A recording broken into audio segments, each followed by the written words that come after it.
Got a little update on the old Biscayne here. We've been making some pretty steady progress on it here lately, and we got the rear section of the tunnel in. It turned out pretty good, a lot better than I thought it would. This weld seam here came out really nice. Just needs a little filler work and it'll be pretty much ready for paint. And we also got the fuse panel and ECU mounting situations figured out. So it's just a couple tabs welded to the heater box there and a bracket that comes off the dash. And that'll hold the fuse panel up underneath the glove box. We made a little delete panel for the vent and a couple bolts, or a few bolts welded to the kick panel there for the ECU to slide over and mount to.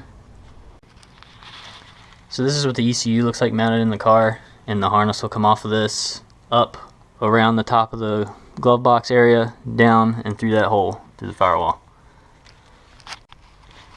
This second hole up there is for a battery power wire bulkhead, so we'll be running the battery in the rear of the car and running the power wire up the frame rail and to that stud on the front of the firewall, and then from there to the starter, and on this side of the firewall it'll go up to our fuse panel.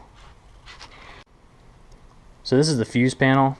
It'll just mount up underneath the dash like this on those tabs like I was showing you. And the fuse box for the chassis harness mounts here on these two holes. And these fuses are for a couple relays off the engine harness, and the engine harness's own fuse panel or box will mount right here, which is off the harness. It'll bolt on it like that with those two bolts. And I'll hang the relays off the side.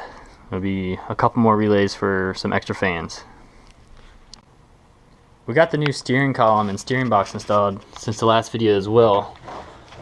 So this is just a Jegs 32-inch steering column for floor shift cars, and it's a 2-inch diameter. It fits pretty perfect through the factory bulkhead there. It just needs a little grommet that slides down it, that rubber piece you see.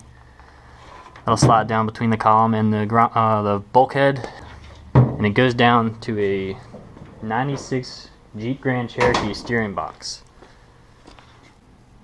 So after some research on the internet, I found that guys were using these on their old GM muscle cars due to the quick ratio and the extra steering lock.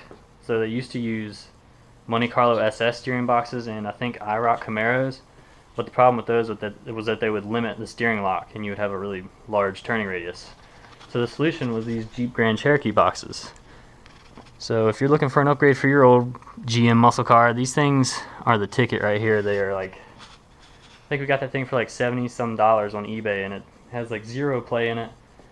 The only problem is these fittings are metric now, which it's not really a problem. They're widely available, the adapter fittings are. And the input shaft splines are now I think 13/16 32 spline I believe, and they used to be 3/4 36. But other than that, it bolts right up, the pitman arm slides right on, it works pretty good. So I think that's about all the progress we've made since the last video. But if you want to keep up with me a little more often, you can follow me on Instagram at kwoodful. But that's it for now. Thanks for watching.